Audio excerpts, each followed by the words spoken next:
ನನ್ನ ಮಗನೇ ನಿನ್ನ ಆಚೆ ಹಾಕಿ ನನ್ನ ಮಗನಿಗೆ ನಾನು ನಿನ್ ಮುಂದೆನೆ ಇನ್ನೊಂದು ಮದ್ವೆ ಮಾಡ್ಲಿಲ್ಲ ಅಂದ್ರೆ ನನ್ನ ಹೆಸರು ಶಕುಂತಲನೇ ಅಲ್ಲ. ಅಯ್ಯೋ ದೇವ್ರೆ, ಇವಾಗ ಏನಪ್ಪ ಮಾಡ್ಲಿ ನಾನು? ಛೇ, ಎಲ್ಲ ನನ್ನ ಹಣೆ ಬರ. ನಮ್ಮ ಅತ್ತೆ ಒಳ್ಳೆಯವಳಲ್ಲ ಅಂತ ಹೇಳಿದ್ಕಿ ನನ್ನೇ ಬೈದ್ಯಲ್ಲ. ಇವಾಗ ನೀನುಂಟು, ನಿಮ್ಮ ಅತ್ತೆ ಉಂಟು, ನಾನೇ ಆಟಕ್ಕಿಲ್ಲ.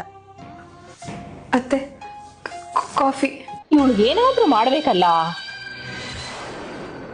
ನನ್ನ ಮಗ ನೋಡ್ತಾವ್ನ. ಅಯ್ಯೋ ಕಾಫಿ ಚಲ್ಲಿ. ಯಾಕಮ್ಮ ನನ್ ಮೇಲ್ ಕೋಪ? ಅಯ್ಯೋ, ಏನಾದ್ರೂ ತಪ್ಪು ಮಾಡಿದ್ರೆ ದಯವಿಟ್ಟು ಕ್ಷಮಿಸ್ಬಿಡಮ್ಮ, ಹಿಂಗೆಲ್ಲ ಮಾಡ್ಬೇಡಮ್ಮ. ರೀ, ನಾನೇನು ಮಾಡಿಲ್ಲ. ಅತ್ತೆ, ಯಾಕೆ ಸುಳ್ಳು ಹೇಳ್ತಾ ಇದ್ದೀರಾ ನೀವು? ಅಮ್ಮನ ಹತ್ರ ಈಗ ನಡ್ಕೊಳ್ಳೋದು ನೀನ್ ಈಗ ಮಾಡ್ತೀಯ ಅಂತ ಅನ್ಕೊಂಡಿರ್ಲಿಲ್ಲ. ಹೋಗಿಲ್ಲಿಂದ.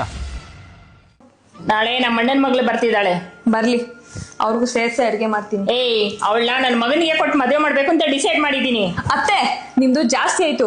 ನೀವೇನಾದ್ರೂ ನನ್ನ ಗಂಡನ ಮಧ್ಯೆ ಬಂದ್ರೆ ಏನೇ ಮಾಡ್ತೀಯಾ? ಅತ್ತೆ ನೋಡಪ್ಪ, ಎಂತಿಂತ ಮಾತಾಡ್ಬಿಟ್ಲು. ಇಂತ ಮಾತೆಲ್ಲ ಕೇಳ್ಕೊಂಡು ನಾನು ಇನ್ನೂ ಬದುಕಿರ್ಬೇಕಪ್ಪ. ರೀ, ಅದ್ ಹಾಗಲ್ಲ ರೀ.